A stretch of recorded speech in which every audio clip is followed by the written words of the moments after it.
Admiral stood on the bridge of the Eternal Dawn and watched the end of everything approach. Through the massive viewing window, he could see them. 40,000 warships hung in the darkness of space like a wall of death. Their purple hulls caught the light of Earth's sun, making them glow like poisonous flowers. Behind him, his crew worked in silence. They had been fighting for 30 years. They had watched colony after colony fall. Mars, Europa, the stations around Jupiter, the settlements in the outer rim. One by one, humanity's homes had burned. Now only Earth remained. 63 years old, his hair had turned white during this war. His hands shook when he was tired, but his voice was still strong and his mind was still sharp. He needed both today. Admiral, said Park from the communication station. The young officer's face was pale but steady. The Supreme Commander is broadcasting on all channels. They want us to respond. Nod slowly, put it through. Holographic display flickered and appeared before them. The alien was tall and thin, with skin like gray stone and 4 eyes that glowed with soft blue light. Its voice was deep and cold, translated by the ship's computer into flat, emotionless words. Humans of Earth, this is Supreme Commander of the Dominion. You are surrounded. Your fleet numbers less than 3,000 ships. Your colonies are gone. Your allies have abandoned you. We offer you one final chance. Surrender now. Accept our rule. Your lives will be spared. Looked at the alien's image for a long moment. Then he pressed the button to broadcast his reply to every ship in both fleets, and to every person still alive on Earth below. Supreme Commander, I am Admiral of the United Earth Defense Force. I have listened to your offer, he paused, and I must refuse. His 4 eyes narrowed. You choose death for your entire species. I choose freedom, said. Humanity has never surrendered, we never will. If you want our world, you will have to take it from us. And I promise you this, it will cost you more than you can imagine. Ended the transmission. Around him, his crew stood a little taller. Spoke quietly. Admiral, we are receiving a priority signal from the surface. Doctor at the Meridian Research Station. A spark of hope in his chest. Meridian was humanity's most secret project, hidden deep beneath the Pacific Ocean. Only a handful of people knew it existed. He had been waiting for this call for months. Private channel, my ready room now. Walked quickly to the small chamber behind the bridge. The door closed and his face appeared on the screen. She was a woman in her 40s with tired eyes and messy hair. She had not slept in days. Behind her could see machines and equipment he did not understand. Admiral said, Project Resonance is almost ready, but I need more time, 72 hours. Closed his eyes. 72 hours, an impossible request that would not wait that long. What happens if we activate it before it is ready? Nothing, said, or worse than nothing. The amplifier must be perfectly calibrated. If it is not, the signal will fail. We will have wasted everything. Then you will have your 72 hours, said. I do not know how, but you will have them. Expression softened. Thank you, Admiral. I know what it will cost. Not at once, then ended the call. He knew the cost. He would pay it in ships and lives. But if resonance worked, if the wild theory behind it was true, then humanity might have a chance.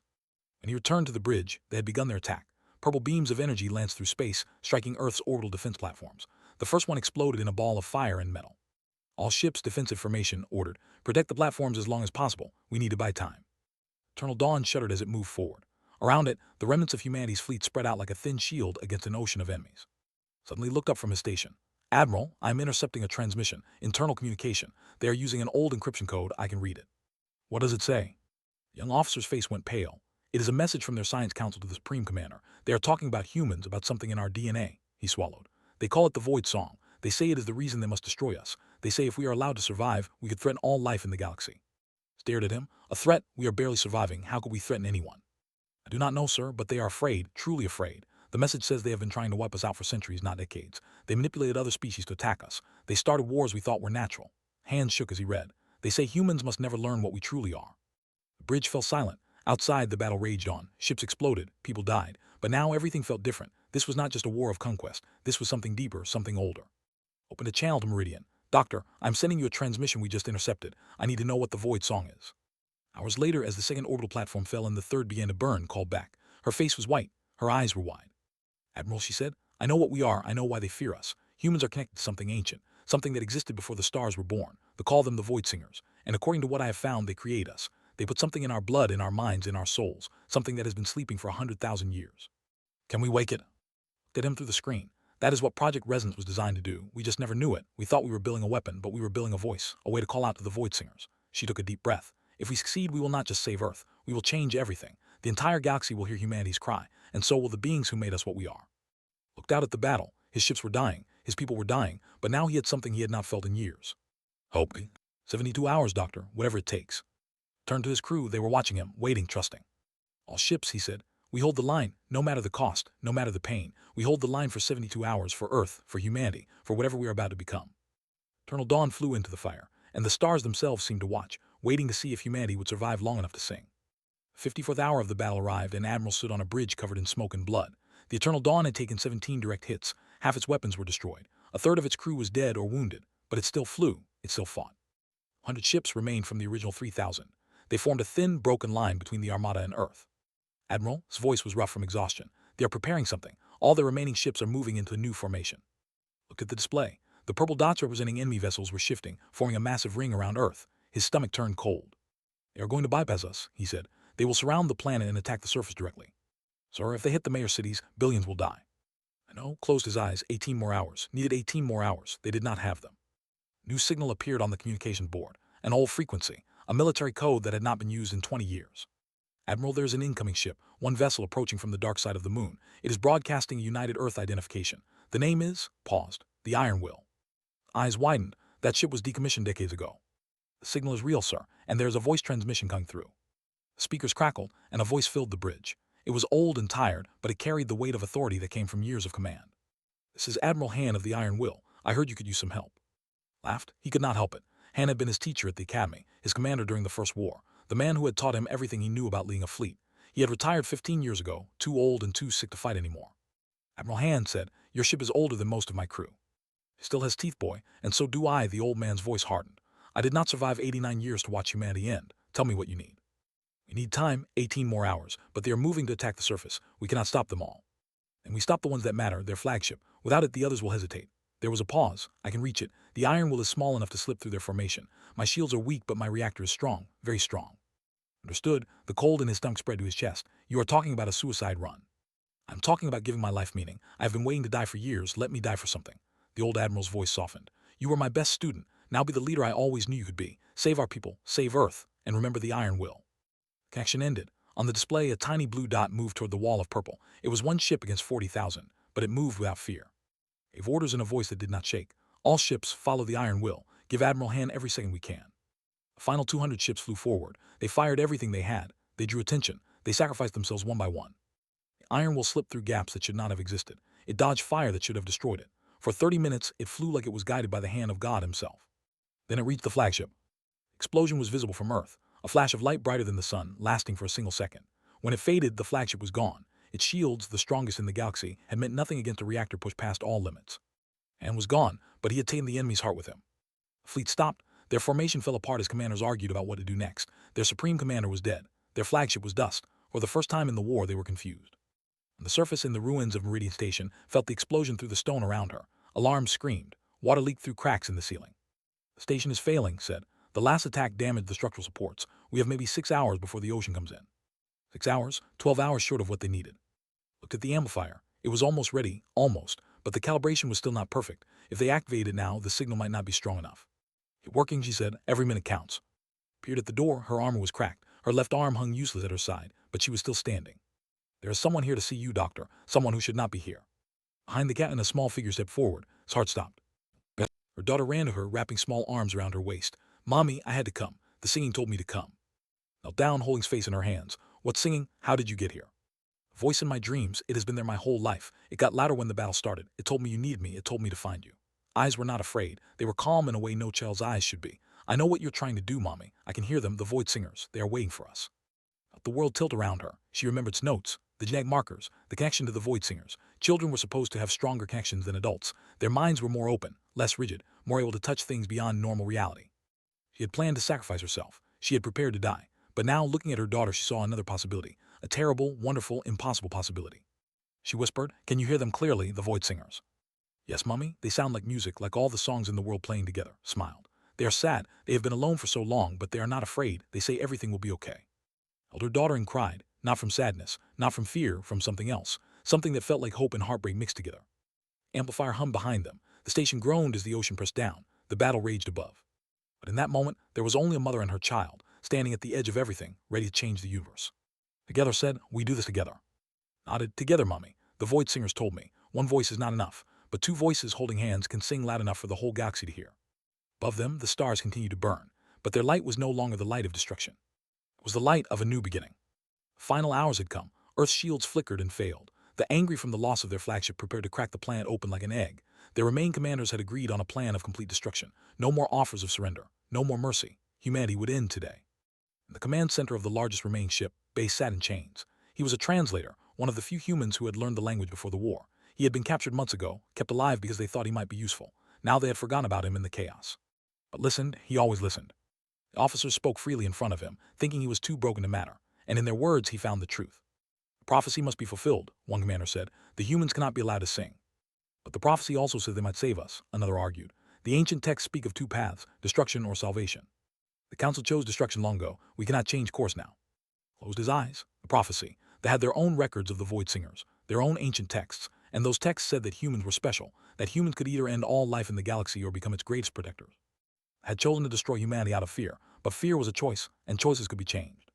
Deep beneath the dying ocean, Meridian Station groaned and cracked. Water poured through new breaks in the walls. The lights flickered as power systems failed one by one. Stood before the amplifier, his hands shaking. It is not perfect, he said, but it is close as we can get. Held hand, her daughter looked up at her with eyes that seemed to hold the weight of stars. It is okay, Mommy. The Void Singers say close is enough. We just have to be brave. I do not want to lose you, whispered. You will not. We will be different, but we will still be us, the Void Singers promised. Stood guard at the door, her weapon raised even with one working arm. Whatever you are going to do it now. They are cutting through our last barriers. Looked at the amplifier. It was a cylinder of metal and crystal, large enough for two people to stand inside. Wires and tubes connected to machines that hummed with power. This was humanity's hope. This was the voice they would use to scream across the galaxy. Led inside, the crystal walls closed around them. Through the clear surface she could see at the controls. She could see fighting at the door, cutting down the first soldiers to break through. She could see the water rising. Begin the sequence, said. Hands moved across the controls. The amplifier began to glow. Something changed inside her. It was like a door opening in her mind, a door that had always been there but had never been touched. Through it, she could sense something vast and ancient, something that had been waiting for this moment for longer than stars had existed. The Void Singers. They were not beings in any normal sense. They were thoughts without bodies, songs without sound. They existed in the spaces between reality, in the silent between heartbeats, in the dreams that vanished upon waking. And they were so lonely. Squeezed her mother's hand. I can see them, Mommy. They are beautiful. Her daughter's connection saw them too, patterns of light and meaning dancing in an endless void. They had created life across the galaxy. They had hoped and waited for millions of years, and now, finally, someone was reaching back to them. Hello, said, her voice carrying through dimensions that had no name. We heard you singing. We came to sing with you. The Void Singers responded, not with words but with pure emotion, joy, relief, love. After an eternity of silence, their children had finally found their voice. Amplifier's glow became blinding, felt her body dissolving, her thoughts expanding beyond the limits of one brain. She was still herself, but she was also becoming something more. She could feel Earth beneath her. She could feel the sun burning millions of miles away. She could feel the cold of space and the warmth of a billion human hearts. She felt beside her the light in the sea of lights. Her daughter was not afraid. She was singing though her lips did not move. She was singing the song of humanity, every laugh, every tear, every moment of courage and kindness and love. Above them in the ruins of the battle, Park watched his instruments go crazy. Every sensor screamed. Every screen turned white. Admiral, he said, his voice breaking, something is happening. The energy readings are impossible. It is coming from Earth's surface, from the ocean. Looked out the window. A beam of light was rising from the planet. But it was not light, not really. It was something else. Something that made his heart ache with emotions he could not name. What is it? Someone asked. Hope said, it is hope. The beam expanded, becoming a wave that spread across the solar system. It touched every ship, human and alike. It was not a weapon. It did not destroy. Instead, it carried something else. Memories. Every soldier suddenly experienced human memories. They felt what it was like to be born, to take a first breath, to cry for a mother's warmth. They felt childhood and friendship and loss. They felt the terror of death and the joy of love. They felt what it meant to live a short, fragile, beautiful life. They felt human. Weapons went silent. Ships stopped firing. Across the fleet, soldiers fell to their knees, overwhelmed by experiences they had never imagined. And his chains felt the wave pass through him. He saw soldiers around him crying, their 4 eyes wet with tears they did not know they had shed. You see, he said softly, this is what we are. This is why you feared us, not because we are dangerous, because we are alive in ways you forgot how to be. The wave continued to spread, moving faster than light, touching every corner of the galaxy. Every species heard it. Every civilization felt it. Humanity's last cry, amplified through the voice of beings older than time itself. And it was not a cry of death. It was a cry of life, a song of everything it meant to be human, all the pain and joy and struggle and love compressed into a single perfect moment. In the amplifier chamber and flowed together, their bodies made of light, their minds stretched across the stars. They could feel the Void Singers around them, singing with them, adding their ancient voices to the human song. We did it, Mommy said. They heard us, everyone heard us. Held her daughter close, even though neither of them had bodies anymore. They were still themselves, changed but whole, connected to everything but still connected to each other. Yes, my love, she said. They heard us, and nothing will ever be the same. Above Earth, the battle ended, not with surrender, not with victory, but with something much more rare. Understanding. Supreme Commander's replacement stood on his bridge, tears running down his stone-like face. He had felt human memories. He had lived 1,000 human lives in the space of a heartbeat. And he could not bring himself to destroy such beautiful, terrible, wonderful creatures. All ships, he said, stand down, the war is over. The stars themselves seemed to sigh with relief as the guns fell silent, and humanity's song continued to echo through the endless dark. 1 year had passed since the day humanity sang to the stars. Admiral stood on a balcony overlooking the rebuilt city of Seoul. Where ruins had been, new buildings rose toward the sky. Where ashes had covered the ground, gardens now bloomed. And in the harbor, transport ships worked alongside human vessels, carrying supplies and equipment for reconstruction. His hair was still white, his hands still shook when he was tired, but the weight he had carried for 30 years was gone. He was not a war admiral anymore. He was something he had never expected to become. A teacher. Young officers from both species came to learn from him. Humans and sitting side by side, studying how to defend the galaxy together instead of fighting each other. Some days, still could not believe it was real. His communicator buzzed. "Admiral, your shuttle is ready. Ambassador Park is waiting." Smiled. Park had grown so much in the past year. The young communications officer who had trembled during battle now represented humanity to the Galactic Council. He had a gift for languages and an even greater gift for understanding people, whether they had 2 eyes or 4. "Tell him I am on my way." The shuttle carried him across the ocean to the new Meridian Peace Center, built on the exact spot where the old research station had stood. It was a beautiful building of glass and stone, designed by human and architects working together. Inside, delegates from a dozen species filled the great hall, stood at the center, translating between groups, building bridges with every word. "The Dominion has formally dissolved," explained as approached. "The 12 species that made it up have formed a new alliance. They are calling it the Song Collective in honor of what happened last year. And their military, reduced by 90%. The remaining forces are dedicated to protection, not conquest. They asked for human advisors to help them restructure." Paused. "They specifically asked for you, Admiral." Laughed. "I spent 30 years fighting them. Now they want my advice. They felt your memories during the resonance. They know how much you sacrificed. They respect you more than you know." Before could respond, a hush fell over the crowd. Everyone turned toward the entrance. Walked in, her daughter beside her. They looked almost the same as before. Almost. But there was something different in their eyes. A light that had not been there before. A depth that seemed to contain multitudes. Returned 3 months after the resonance. The doctors said it was impossible. The physicists said it violated every law of nature. But the Void Singers had kept their promise. They had given in back to the world, changed but whole. Could no longer touch the void directly. That connection had closed when the song ended, but they could still hear echoes of it, distant music on the edge of thought. The Void Singers, singing softly, watching over the children they had finally met. "Doctor," the representative said, bowing deeply, "we are honored by your presence." Smiled. "Please call me. We are not enemies anymore. We do not need to be formal." Tugged at her mother's hand. "Mommy, can I go play in the garden? I can hear the flowers singing today." "Of course, sweetheart. Stay where I can see you." The girl ran off, her laughter filling the hall. Several children brought by their diplomat parents followed her. They played together without fear, without history, without the burden of 1,000 years of war. This was what the resonance had created. Not just peace, but a new beginning. A chance for children to grow up in a galaxy without hate. I'm approached. He was working at the Peace Center now, leading a team of researchers who studied the amplifier's technology, not to use it again, but to understand it, to make sure the knowledge was preserved for future generations. "We have had a request from the outer colonies," he said. "They want to build schools where humans can learn together. They are asking for your blessing." "A blessing?" Shook her head. "I'm just a scientist who got lucky." "You are the one who sang to the Void Singers. You are the mother who held her daughter's hand and saved 2 civilizations. To them, you are a symbol." Paused. "To me, you are a friend, and I think you should say yes." Looked out the window at playing in the garden. Her daughter was teaching a child how to make a flower crown. The alien stone-gray fingers were clumsy but patient, helped without judgment, guiding instead of correcting. "Yes," said, "tell them yes." At evening, as the sun set over the Peace Center, a ceremony was held in the garden.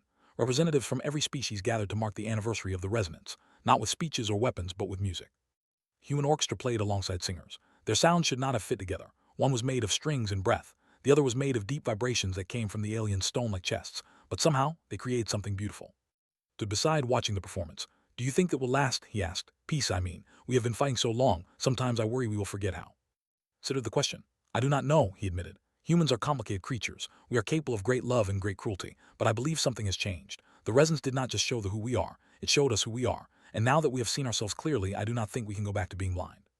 The music reached its peak, then faded in silence. For a moment no one moved. Then his voice rang out clear and pure. "Listen," he said, "the Void Singers are singing with us." And somehow everyone could hear it. Not with their ears, but with their hearts. A distant melody, older than time, celebrating the children who had finally found their way home. Held her daughter close. Tears rolled down her cheeks, but she was smiling. "What do they say?" The girl closed her eyes. "They say they are proud of us. They say we did exactly what they hoped we would do. We learned how to sing. We learned how to share our song with others. And now the whole galaxy is learning to sing together." She opened her eyes and looked up at the stars.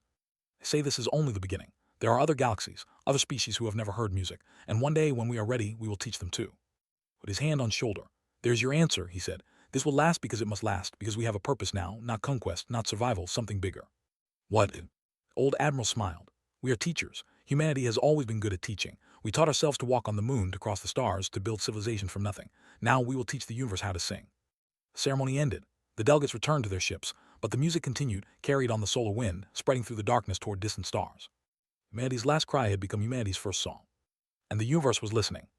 In the garden looked up at her mother. Mommy, do you remember what it felt like when we were connected to everything?